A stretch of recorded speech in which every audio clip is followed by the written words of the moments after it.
Luis está presentando sus propuestas en diferentes foros y ha querido también presentarlo aquí en nuestra universidad.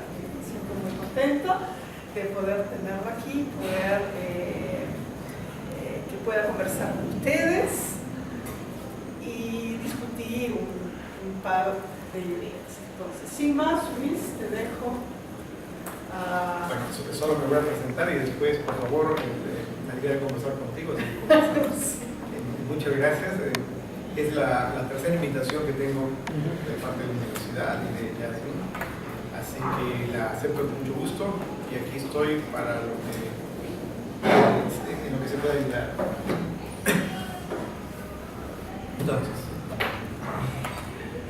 Entonces,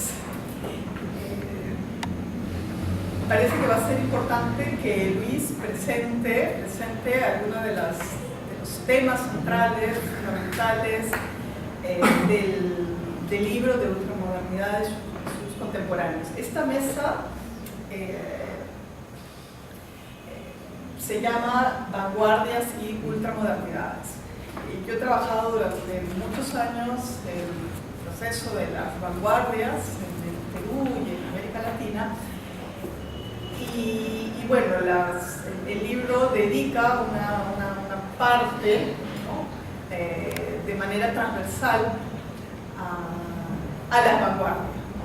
Tal vez por ahí queremos entrar para esta noche, para conversar, por un lado, y por otro lado, y parte de ello también, nos interesa especialmente la figura de José Carlos Mariátegui, cuyos textos estamos leyendo en este curso, ¿no? Entonces, yo solamente invitaría a Luis a presentar algunas ideas e introducirnos en la propuesta de tu libro. Sí.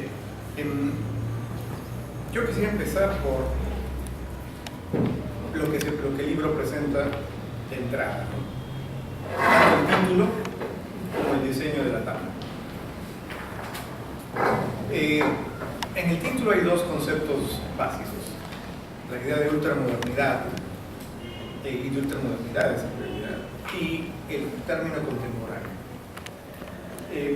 El libro rastrea la discusión sobre la modernidad en el Perú desde los años 20 hasta, vamos a ponerle, los años 60, y de allí continúa por los 70s, 80s y principios del siglo XXI.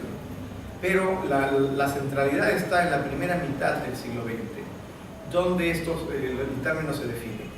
Cuando hablamos de modernidad, estamos hablando por un lado de un sustantivo, por otro lado de un adjetivo, algo moderno, por ejemplo.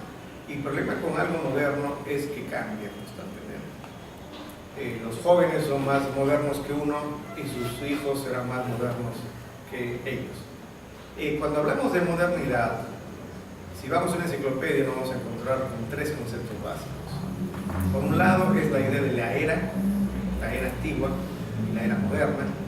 Y en la era moderna se supone que entramos nosotros en las Américas porque es el encuentro entre Europa y las Américas con Colón. Como fecha se da en 1492 y hay un gran cambio. El segundo momento del que se habla tiene que ver por el cambio que cuestiona el orden del mundo y el orden de la autoridad, de lo divino a lo humano y en lo humano lo racional. Como fecha se da la Revolución Francesa y estamos hablando del iluminismo hacia acá. Entonces se habla de era moderna, la modernidad por ese lado. Y la tercera modernidad es la modernidad en la que estamos. Y esto lo encontramos en enciclopedias, yo no lo he inventado, ¿no? Que es la modernidad de la sociedad de masas. Y como fechas se dan entre 1860 para el siglo XX, pero para el siglo XX ya tenemos cierto tipo de expresión de esa experiencia que es muy distinta a lo anterior. Y en ese sentido se habla de modernización y de modernización. Entonces, mi libro parte en ese momento. El problema que yo enfrenté es que apenas utilizaba el término modernidad, tenía que jugar el partido con las reglas, más con las reglas, con el estilo de los otros que me habían antecedido. No solo eso, yo jugaba a la peruana y muchos de ellos jugaban a la europea. Yo hago pasecitos cortos, muevo por un lado y ellos dan la bola larga. Sin embargo, es posible combinarlos y el fútbol moderno lo demuestra. Uso este ejemplo porque es muy parecido. Entonces, lo que decidí fue tratar de ver cómo se juegan, cómo funcionaban las cosas, tratar de ver cómo discutían los intelectuales y artistas en ese momento estos fenómenos, tratar de ver qué términos utilizaban y quizás llegar a un término que no existe, es decir, a una realidad que se llama de una manera, pero es otra. Para ponerles otro ejemplo, se puede hablar, por ejemplo, de una gallina criolla, porque es un tipo de gallina que no existía antes en Europa y que se desarrolló aquí.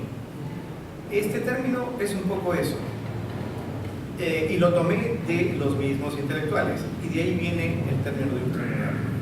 Entonces el libro no pretende presentar el Perú más allá de todas las modernidades, sino pretende utilizar este término para poder explicar, explorar, explicar y describir un proceso de modernidad y de modernización en el Perú en este periodo que me permite unir muchas discusiones sin caer en las reglas de juego, en el estilo de juego que otras personas han utilizado, han aplicado.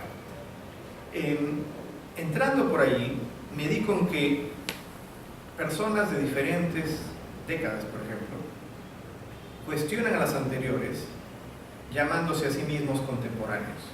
Nosotros somos contemporáneos, los otros son modernos. Y yo pensaba, pero esto va en contra de la idea de que lo que está después es más moderno que lo anterior. Ellos distinguieron, los modernos son algo viejo, nosotros somos contemporáneos. Y los modernos se llamaban a ellos también contemporáneos. Entonces todos se llaman a sí mismos contemporáneos dependiendo del momento, porque contemporáneo también implica actual. Entonces me di con que cada interpretación de la modernidad tenía sus contemporáneos. Y me serví de las discusiones para distinguir entre lo moderno y lo contemporáneo de acuerdo a ellos. Por lo tanto, lo moderno me servía para hablar del inicio de esta última modernidad que les he mencionado a partir del cambio de la sociedad de masas y sobre todo a principios del siglo XX en el cambio de las artes. Y luego, aquellos que criticaban lo moderno y querían ponerse más adelante de lo moderno, venían a ser los contemporáneos, pero estos son los de la década de los 30. El otro problema que tenía antes de terminar esto es que el término vanguardia aparecía por todo lado, en cierto momento, pero antes no se habla de vanguardia. Se empieza a hablar de vanguardias en términos críticos, pero los artistas, los intelectuales, que no son los críticos necesariamente literarios, no hablan del término vanguardia, no se llaman a sí mismos vanguardistas. Por lo tanto, me encontré con tres grandes oleadas: los modernos de los 10, 20, los contemporáneos en los 30 y los que seguían llamaban a sus contemporáneos, a sus coetáneos europeos, ultramodernos. Entonces dije, ok, trabajemos con esos tres términos: moderno, contemporáneo, ultramoderno, de acuerdo a cómo ellos lo presentan. Y empecé a trabajar por ahí. Cada uno son contemporáneos, distinguí y me quedé con uno. Lo interesante del asunto es que estos ultramodernos, siguiendo las reglas que se supone Europa plantea para la modernidad, para los años 40, en lugar de acabar en el mundo de Europa, en un mundo racional, geométrico, tecnológico, regresan al Perú. Por lo tanto, la ultramodernidad, como lo entienden ellos, es también nacional. Y muchos inclusive hablan de nacionalizar lo moderno. Estamos hablando de los años 40. Y por ahí viene entonces la tapa. Parte de esa nacionalización viene a un regreso a, llamémoslo raíces, llamémosle espíritu, como lo llaman los, llamémosle inconsciente colectivo mexicano, como lo llaman otros, llamémosle legado. Y esto hace que se junten las vanguardias que llamamos literarias, culturales, y este fragmento de la tapa viene de una revista que se llamaba, creo que todavía funciona, se llama New Masses, que se convirtió en una revista oficial del Partido Comunista, creo, norteamericano, de los años 30. Es una publicidad que aparece en esa revista, publicidad de la revista Front, donde colaboraba Emilio Westphalen, que se supone que es un escritor surrealista. Bueno, el grupo en el que él estaba, con el que él conversaba, con el que él colaboró, se veía más allá del surrealismo, criticaba el surrealismo. Y Westphalen está muy interesado también en el Perú precolombino. Así que todas estas piezas dan lugar a la propuesta de este libro. Lo que falta decir es que si bien tenemos lo precolombino acá, es una red que forma figuras como gusten, pero es una manera que yo he encontrado también de representar, porque no es solamente una red, es una estructura conceptual, es una manera de entender cómo funcionan las cosas, como un tejido que no es solamente plano, sino tridimensional. Por lo tanto, estamos hablando de en términos artísticos se llamaría un impenetrable, que no entra y tiene que moverse entre diferentes piezas. Y el libro quiere proponer también una manera de investigar un fenómeno que es reticular y tridimensional. Es decir, empezamos por un punto que nos va a llevar a otro, en otra dirección, no solamente adelante, sino arriba y abajo, a izquierda, a derecha. Lo que nos muestra al final que la cultura no es una cosa lineal, no es una cosa progresiva, es una cosa multidireccional que nos puede llevar inclusive hacia atrás, paralelos, que hay muchas líneas, y que esta discusión o esta manera de entender la cultura y de ser de la cultura se ha producido en el Perú siempre, pero la manera moderna, si se quiere, o digamos la manera en la cual la modernidad tiene que ver a partir del siglo XX, se ha presentado no solamente dentro del Perú, sino también extendiéndose hacia el mundo occidental, porque yo estoy hablando de Europa y de los Estados Unidos principalmente. Paso la pelota.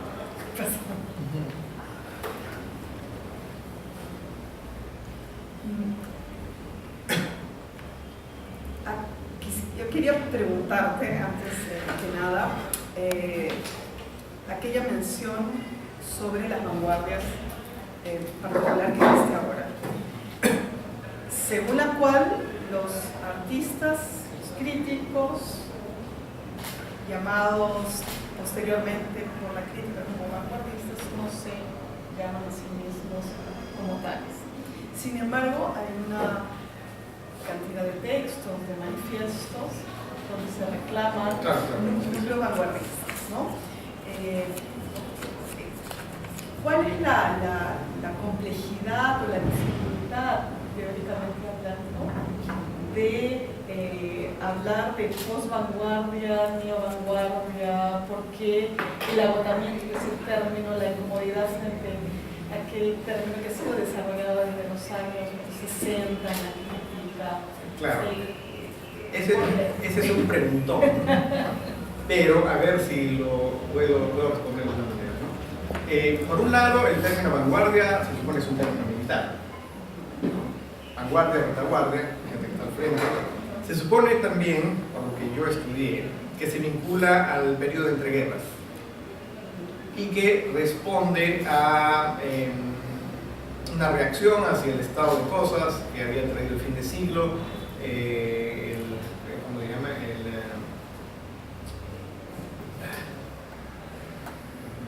Este periodo en que parecía que nada pasaba, que había una crisis en Europa, y eso se cae. Se reconoce un movimiento vanguardista o un ismo por la reunión de gente que, además de reunirse, produce un manifiesto. Entonces tenemos así, por ejemplo, el dadaísmo, tenemos el surrealismo y tenemos otros ismos más. ¿Qué pasa con aquellos elementos productivos que no se unen en uno? Uno. Dos, esto es en los 20. ¿Qué ocurre con la gente en los 30? Si hablamos de la post-vanguardia, ¿qué cosa implica la post-vanguardia? El problema que yo veo es que hay, en muchas de las explicaciones que he encontrado, se presenta una situación de causa-efecto y de rompimiento, pero como causa-efecto, no de necesariamente cosas alternativas, paralelas o entrecruces. Entonces yo no me encontré con eso cuando empecé a examinar esto.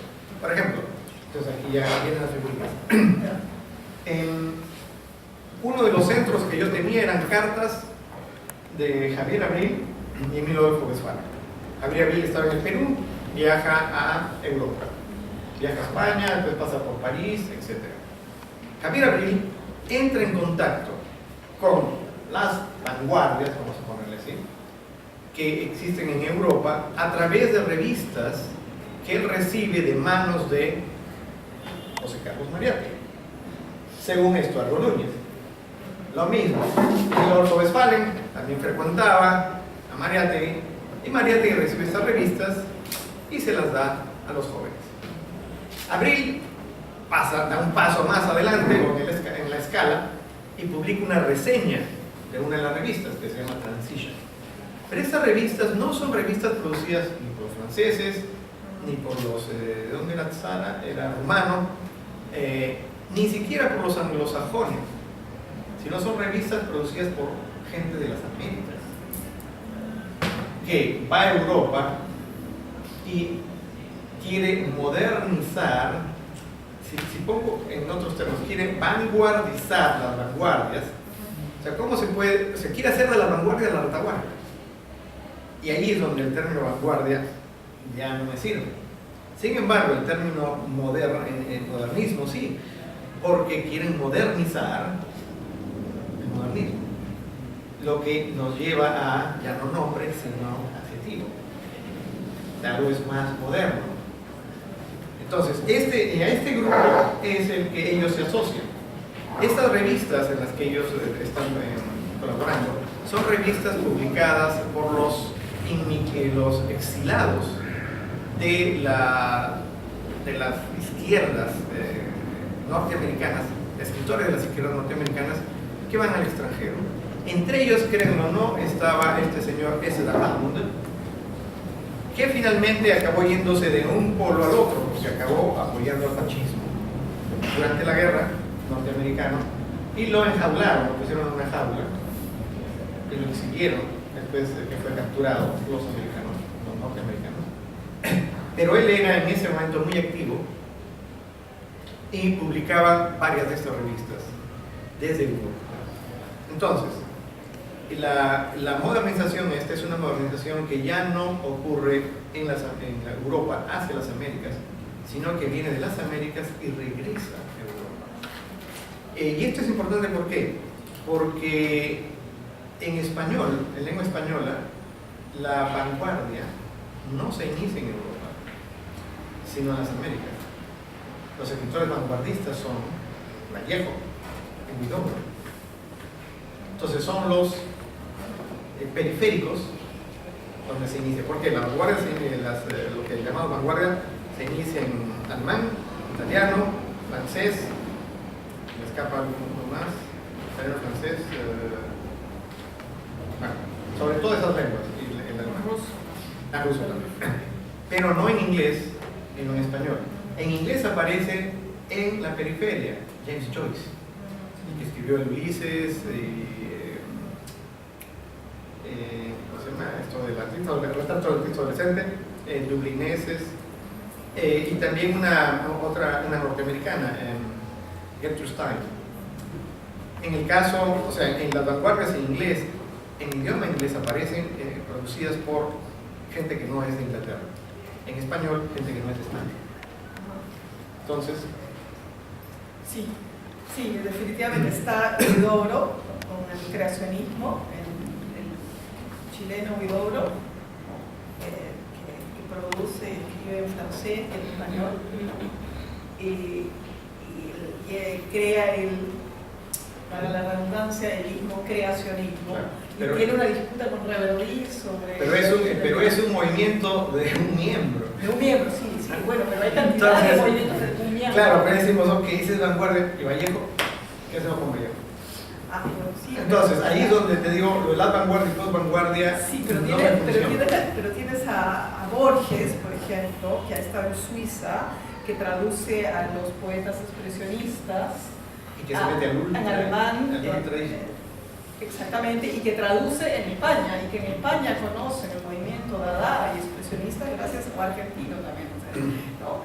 Y la vanguardia española, llamada ultraísmo, realmente se va a formar gracias a Borges y a Huidobro. Y cuando regresa Borges en el año 22 a la Argentina, dice: el ultraísmo no es posible en Europa, no es posible en España, es posible en Buenos Aires. Entonces, hay en ese cruce transatlántico, hay ahí una reapropiación, y siguen usando durante mucho tiempo varios grupos el término. Mi respuesta iba que el término vanguardia se aplica apropiadamente y funcionalmente para este tipo de manifestaciones, pero nos deja cosas fuera. En cambio, no solo eso, no nos deja dialogar con la arquitectura, no nos deja dialogar con la pintura de igual manera. Sin embargo, existen estos lazos. Ahora, ¿cómo los llamamos? Y ahí es donde yo he tomado este término, sin pretender decir, oh, esta es una nueva vanguardia, no lo es. Está mostrando que estamos más adelante. No, es un término que muestra un fenómeno que está existiendo en ese momento y que nos permite vincular a toda esta gente. Es un término que viene de ellos. Por ahí estamos. Entonces, sí, en particular este texto es importante en 1930 porque es un texto dedicado a las revistas producidas por los exilados en París y en algunos en Estados Unidos. Y le llama pequeñas revistas, porque dice, ¿cuáles son las características de la pequeña revista? No produce dinero, no produce publicidad, no es vendible, está basada simplemente en el conocimiento, en mover el lenguaje hacia adelante, en salvar lo que llama la civilización. Y la compara a las viejas revistas, que donde aparece la publicidad, que corresponde a intereses específicos, económicos, donde no hay esta concentración en el lenguaje y en la crítica. Y revistas, y criterios como este pondrían a Mauta como parte de las pequeñas revistas. No solo esto, las pequeñas revistas tienen publicidad de Mauta. porque hacían intercambio. Entonces Amauta pasa a convertirse en una revista, la considera una revista de vanguardia. A ver, ¿qué dice? Bueno, se me fue. ¿Qué pasa con esto? Bueno, la revista Amauta iba a llamarse, dentro del proyecto de Mariátegui, iba a llamarse Vanguardia.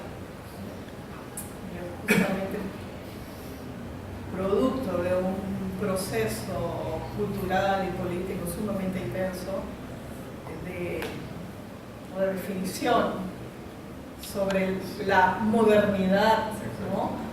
Modernidad y del nacionalismo, ¿no? En términos cosmopolitas y regionales, que Mariátegui la propuesta Amauta, pero en su cabeza y en su proyecto era una revista de vanguardia, ¿no? Como la revista de avance de Cuba, ¿no? Como la revista Martín Fierro, que de la Argentina, que es una revista de vanguardia, ¿no? Con Borges, Oliverio Girondo, donde también acuden a un ícono fundador de la nacionalidad, ¿no? Que ancla en la tradición gauchesca, el Martín Fierro, ¿no? Un libro que había sido despreciado y que en el momento no era parte del canon de la literatura ni de la memoria argentina, y que va a ser la generación martinfierrista, vanguardista, que va a reivindicar a Hernández y a la gauchesca y al gaucho. No, tienes a los mexicanos con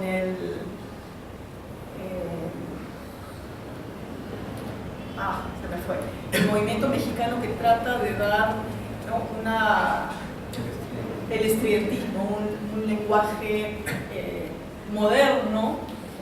Un sustrato moderno, culturalmente hablando, a la Revolución Mexicana, ¿no? Entonces, en ese contexto tenemos la propuesta de Amauta, ¿no? Que creo que es la única revista de esa dimensión a nivel americano que opta por otra lengua, ¿no? Sí. En Mariátegui sí habla de vanguardia, y en español, como tú has dicho, se habla de vanguardias, pero el término avant-garde, por ejemplo, en inglés no es modernismo. Sí. Entonces, ahí es donde, y ellos se refieren, digamos, su término más amplio, ¿no? Sí. Entonces, no es que vanguardia no funcione, funciona, pero no en todo, o no es tan amplio. ¿No será que es en el cruce que tú realizas aquí de manera brillante, me parece, en el primer capítulo, con el modernismo o esa tradición radical anglosajona y norteamericana, que es lo que simplemente no te permite, porque en el mundo más latino, hispanoamericano, lo de las vanguardias encaja, claro, ¿no? Y si pensamos en Mariátegui, ¿no? Ese vínculo que tiene tan fuerte con el surrealismo, con la edad, con la tradición, sin embargo, bueno, hay que recordar, italiana. Claro, hay que recordar que Mariátegui también su pensamiento va moviéndose, ¿no? Es un proceso. Sí. Entonces, para los años 20, que es cuando está considerado así, Mariátegui tiene ciertas ideas alrededor, acerca de hacia dónde va lo nacional y hacia dónde va esto que llama vanguardia. En las cartas entre Abril y Westphalen, después de la muerte de Mariátegui, Westphalen le dice a Abril, Amauta ya dejó de ser lo que era. Entonces se la está tratando como si fuera estas revistas viejas, las que se refieren a la Amauta. O sea, ya no es una revista de vanguardia. Sí. Pero has señalado otro punto, en el caso de Martín Fierro. ¿Por qué el Martín Fierro? Entonces, Argentina, que para irse adelante se va hacia atrás y hacia abajo. Es decir, hacia atrás en el tiempo, ¿por qué un gaucho? Y hacia abajo porque va hacia la tierra. Entonces, el gaucho es lo más cercano que encuentran estos escritores a lo indígena. ¿Por qué? Porque gaucho es un mestizo. Pero no van hacia lo indígena. No, y la periferia también, ¿no? La periferia de la gran metrópoli. Modernizadora en Buenos Aires. Si tú lo mueves al Perú, te encuentras con lo prehispánico con lo precolombino. Muy bien, pero ¿qué cosa precolombina? Mariátegui apoya el indigenismo, pero también apoya este tipo de exploración del inconsciente colectivo que se está dando a los 30. Y esto muestra que el proceso de Mariátegui, el proceso que estás mencionando de los argentinos, de Borges, no es peruano. Y está en Europa también. Ahora, ¿qué pasa a un europeo cuando está pensando en el pasado, que no tiene su indio? Su indio es ¿qué? La prehistoria. Y hay una lectura de la prehistoria en el inconsciente colectivo de Jung, que también colabora en estas revistas, que es el proceso semejante al que se está planteando aquí. Porque Mariátegui dice, en la vanguardia, en la poesía, Vallejo. Y Vallejo es más vanguardista mientras más peruano es. Entonces, eso parece una paradoja. Claro. Entonces, ¿cómo es posible que Vallejo sea vanguardista mientras más peruano es? Que uno va hacia Europa buscando las vanguardias para encontrar el Perú. La explicación que le encuentro es que el movimiento no es así, sino es así. Cada vez que yo salgo de Lima, regreso a Lima. Así era, eso es lo que decía yo cuando viajaba mucho en Perú. Ahora tiene que decir, regreso a Londres, pero no es exactamente, sigo, porque ¿qué hago en Londres? ¿Qué hago? Leo sobre el Perú. Entonces, en parte, es esto. Entonces, lo que nos implica que este proceso es un proceso circular, en movimiento dinámico. Pero también implica que hay que no se puede escapar de la localidad. Entonces, que esta idea de vanguardismo, ¿por qué? Porque los vanguardismos de los 30, sobre todo, buscaban algo que ellos, caen un poco en lo que se llama el primitivismo, de entender que hay un ser humano antiguo, más simple, que podría llamarse más bien primigenio en lugar de primitivo, ¿no? Pero ¿qué les interesaba a ellos? Una cierta fuerza no contaminada por la civilización. Y la idea es que, ok, y aquí vienen las ideas políticas de muchos de estos escritores e intelectuales que se consideraban de izquierda, inclusive muchos de ellos marxistas o socialistas, ¿no?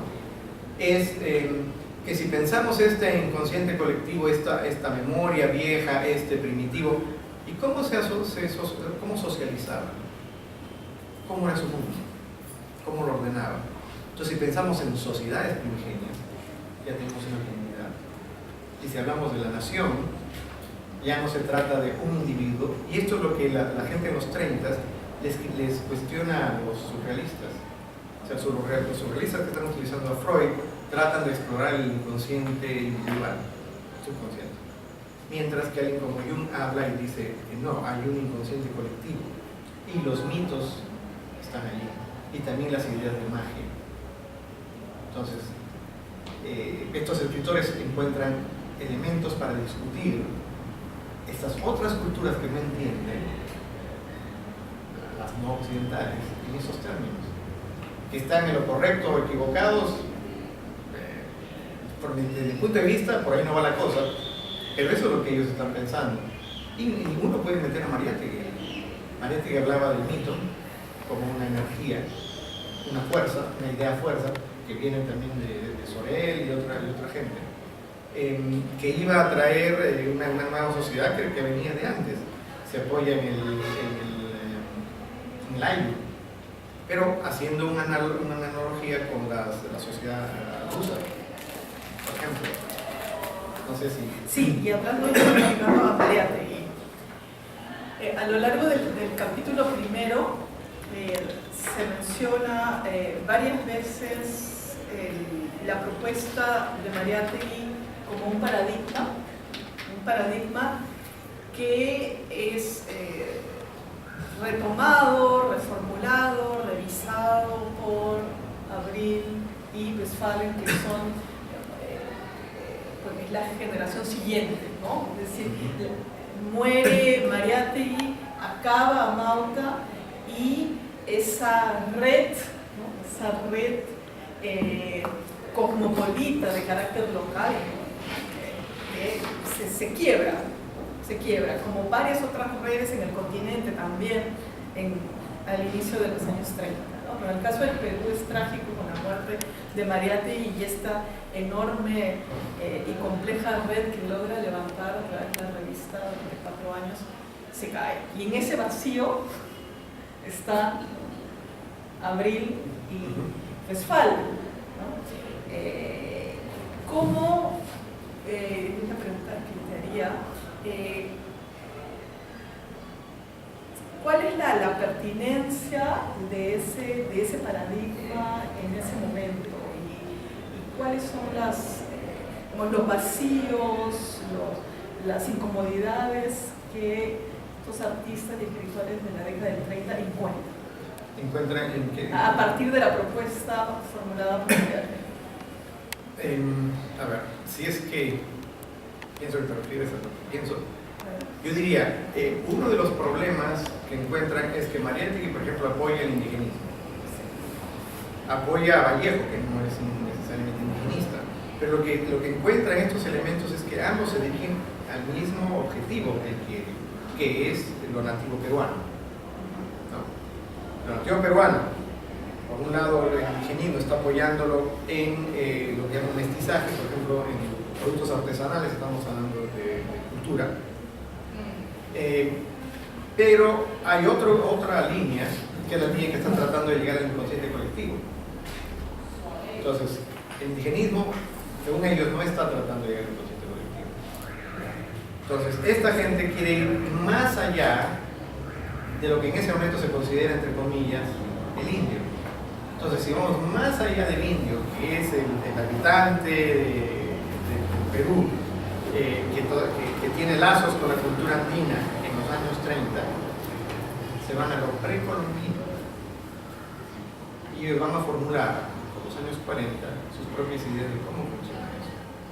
Y una de estas ideas es, no por nacer en el Perú uno es peruano, no por nacer en el Perú uno nace con la cultura, no por nacer en la selva uno nace con cultura amazónica, no por nacer en la sierra uno nace con la cultura serrana o con la cultura costeña. Todo eso se aprende. El problema es que un extranjero también lo puede aprender. Entonces la nacionalidad no es esencial. Y esa discusión, es decir, el pensamiento que va a llegar a esa conclusión está en esos años. Uno de los obstáculos que ellos van a enfrentar es que el indigenismo se está convirtiendo en una fuerza dominante en los 20 que desmiente cualquier otra discusión, o no descarta cualquier otra discusión sobre la nacionalidad que no sea la que ellos están planteando.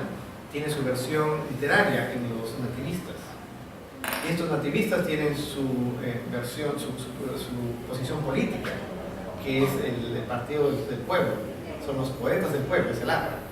Entonces, tú tienes no solamente una lectura de lo nacional, sino también una posición política de lo nacional en un momento previo a la Segunda Guerra Mundial, que va a cambiar mucho las cosas. Pero ¿cuál sería, regresando un poquito para atrás, cuál sería el planteamiento de Mariátegui sobre la nacionalidad, sobre la nación? O la propuesta de una modernidad nacional. Lo que yo te puedo decir es que él está hablando, por ejemplo, de la vanguardia como una literatura, una forma literaria, una práctica cultural que puede ser nacional. Y pone como ejemplos el futurismo soviético. Pero Mariátegui muere antes que aparezca el régimen socialista. Entonces, la Unión Soviética parece en ese momento aceptar esto, pero pierde la corta. ¿Qué hubiera pasado con Mariátegui si hubiera seguido viviendo? Es otra cosa.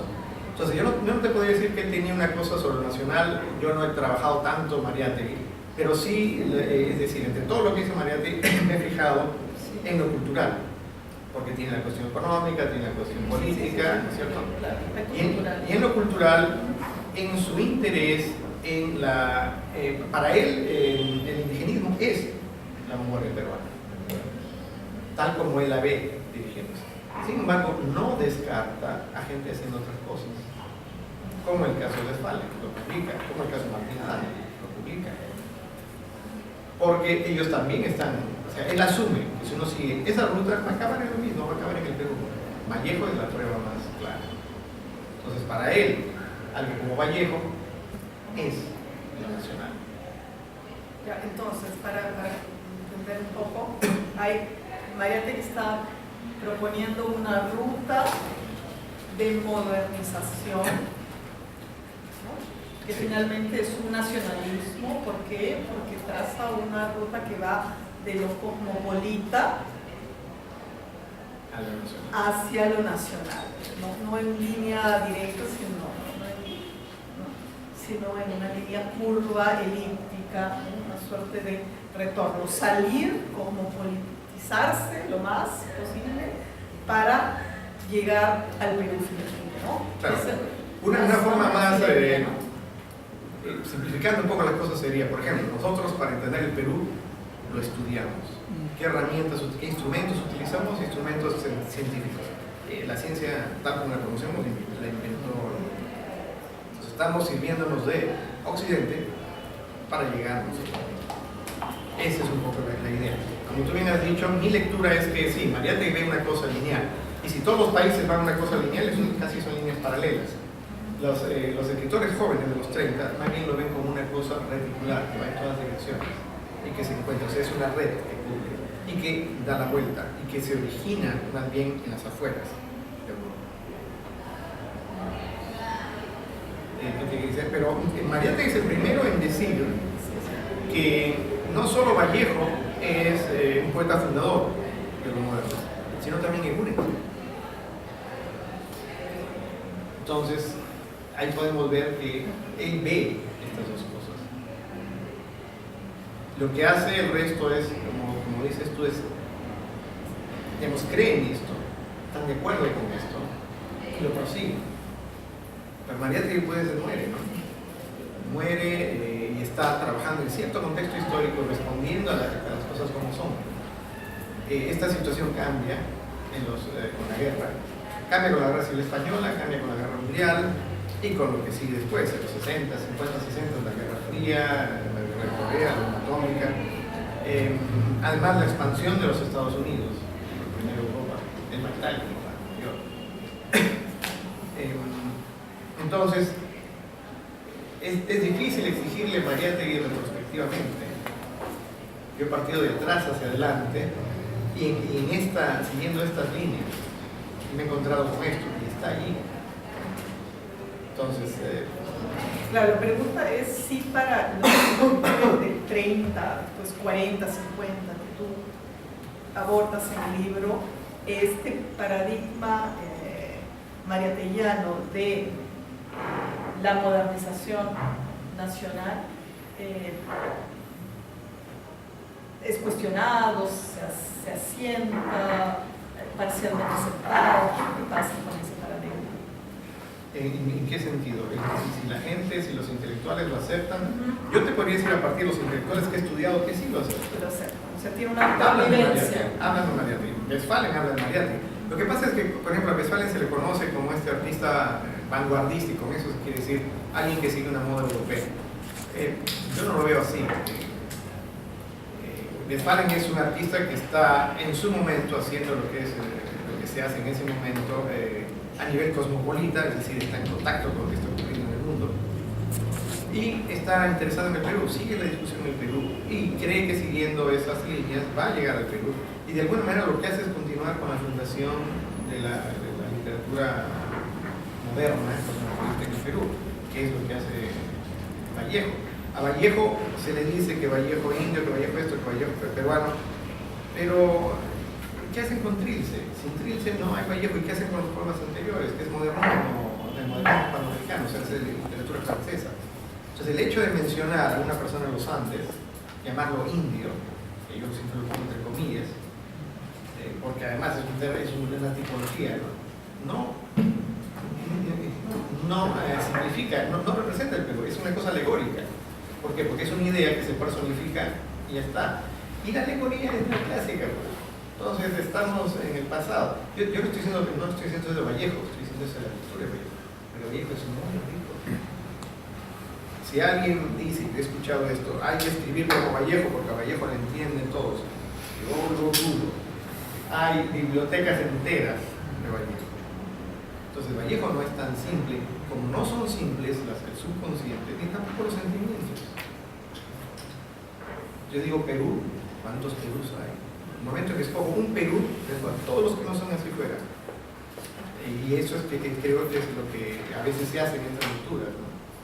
Entonces es interesante cuando uno va a los documentos y va a los diálogos con nosotros. Y eso es lo que la propuesta. O sea, el libro no solamente da resultados, quiere, por lo menos yo quiero proponer, estoy hablando con Maradona, que habla de Maradona en tercera persona, el libro dice, yo digo que mi propuesta es unir los cabos, buscar a dónde lleva ese cabo suelto.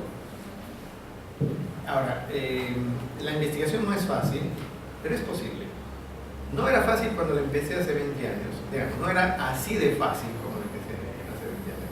Pero ahora justamente estábamos conversando, por ejemplo, encuentro Westphalen escribe en una revista que se llama Front, que es una revista que se publica en Holanda, que quiere ser una revista política, de escritura política, de ensayo y de creación, y quiere ser internacional.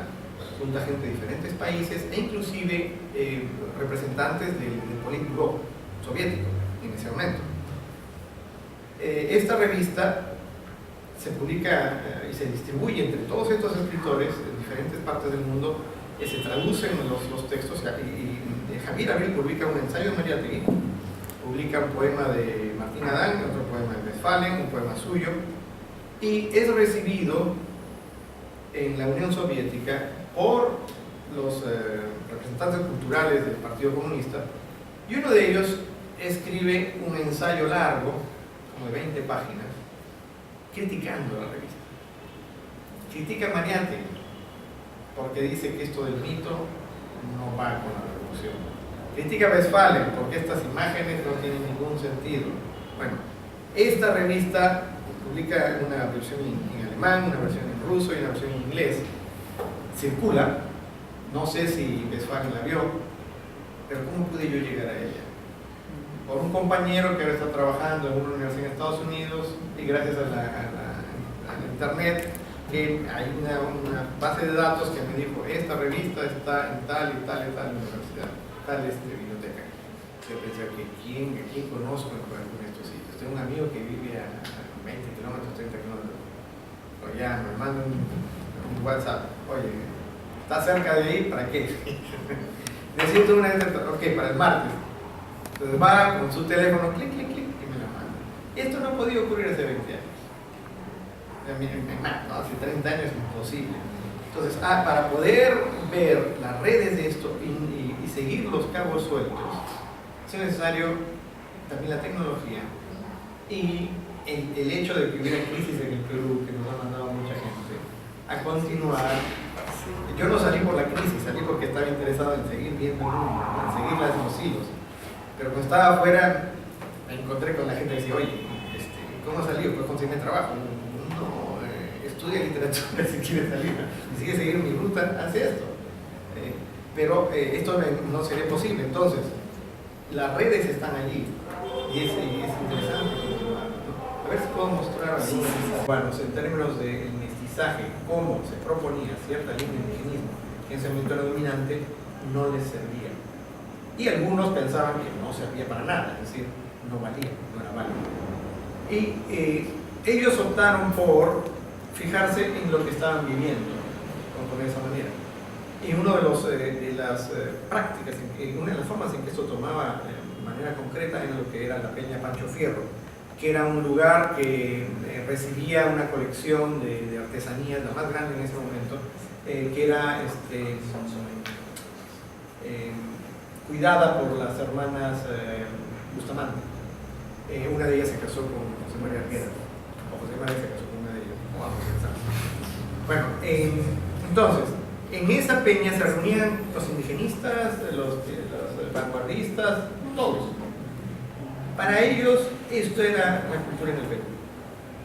Y el mestizaje, que Arguedas mismo lo arguye, no es una cosa esencial, no es una cosa en la sangre, sino una cosa cultural. Entonces es una cosa que se aprende. Y al ser una cosa cultural, si el Perú está hecho de tradiciones culturales, y yo me puedo mover en estos espacios de tradiciones culturales, de eso se trata.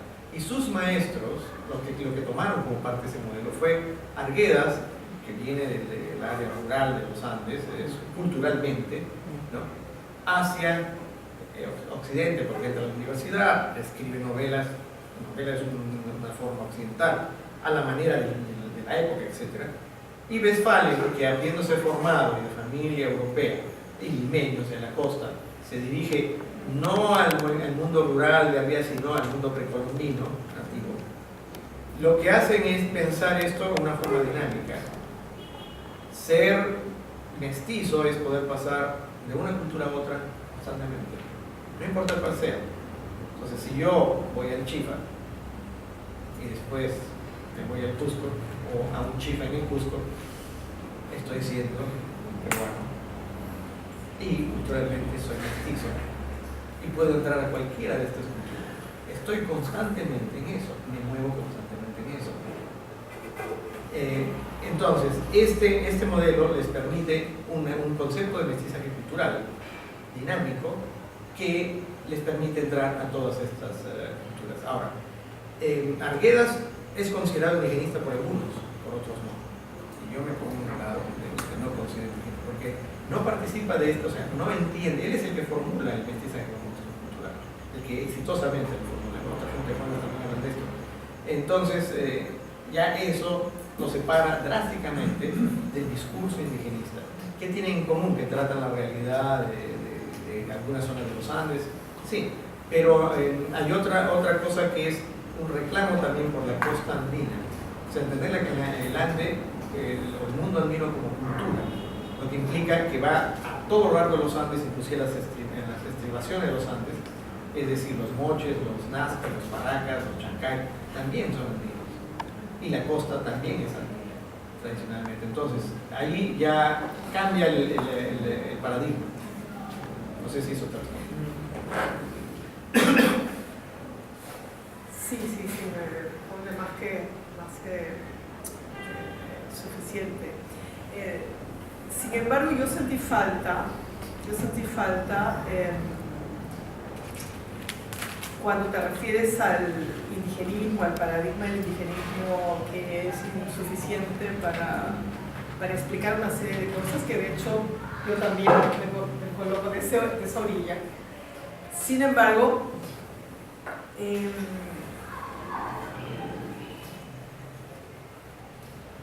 hubiera sido importante definir un poco más cuáles son los parámetros por los cuales estás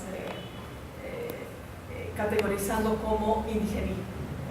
Mencionas a Valcárcel con Tempestad de los Andes, Gabriel García con El Nuevo Indio, por un lado. Y por otro lado, el proceso de cosmopolitización cultural, ¿no?, promovido por Mariátegui, ¿no?, el proceso de internacionalización que lleva hacia el Perú, hacia lo nacional, hacia lo profundo, hacia lo autóctono, lo indígena. Sin embargo, tú tienes un proceso, por solamente dar un ejemplo, el proceso cultural, histórico que se desarrolla en el Cusco entre 1900 y 1940, que difícilmente puede catalogarse bajo el concepto del indigenismo, porque estalla por diferentes lados, porque son múltiples discursos y propuestas, inclusive tú vas a tener diferentes fases, ya sea en Gabriel García, en Valcárcel, tienes el teatro quechua cusqueño, tienes a los 4 compositores cusqueños, que son los que están haciendo música más moderna en todo el Perú, son los 4 compositores cusqueños y Teodoro Valcárcel en el uno, mientras en Lima se continúa con la zarzuela, por ejemplo, y del ámbito de la pintura, de donde surge el concepto, el término indigenismo, el mismo Sabogal se opone a que sean llamados indigenistas, ¿no? Después, a lo largo del tiempo, ¿no? Entonces, a mí lo que me sorprende es que en los años 30 ya consideres el indigenismo como, digamos, ya un canon triunfante, ¿no? O sea, en el 30 no ha triunfado nada, tengo entendido, porque, o sea, tú tienes en el 27 solamente Tempestad en los Andes, un libro poco leído y menos entendido. Sí, pero...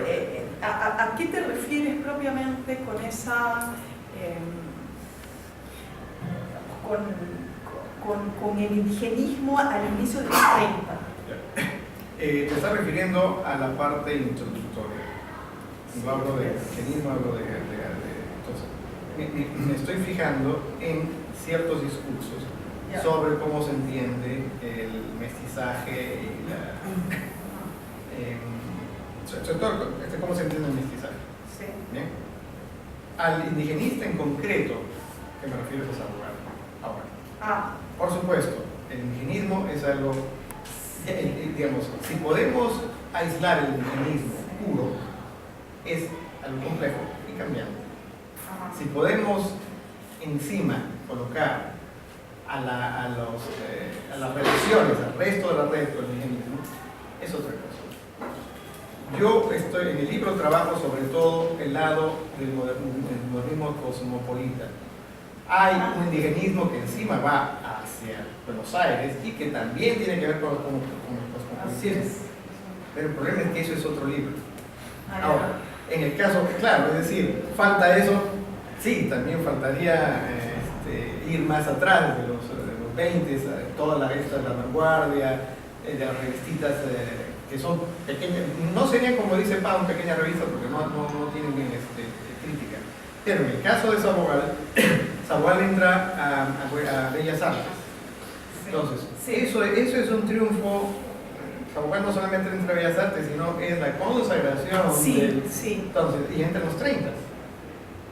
Sí. ¿No? Tenemos también el edificio del Museo de Antropología, arquitectónicamente, que también es una declaración de el Perú es esto. Entonces, a eso me refiero. ¿No? Ahora, con eso estoy metiendo todo el indigenismo en una misma caja. Podría verse así, pero ese es el indigenismo al que me refiero. ¿No? En el caso de Sabogal, cito a Sabogal que en este discurso que él da dice, somos indigenistas. Que si de repente dijo más tarde, no lo soy, yo no digo que no haya dicho que no lo era también, pero cuando dijo que era indigenista, dijo que era indigenista. Entonces, en mi evidencia, él lo dijo, ahí está.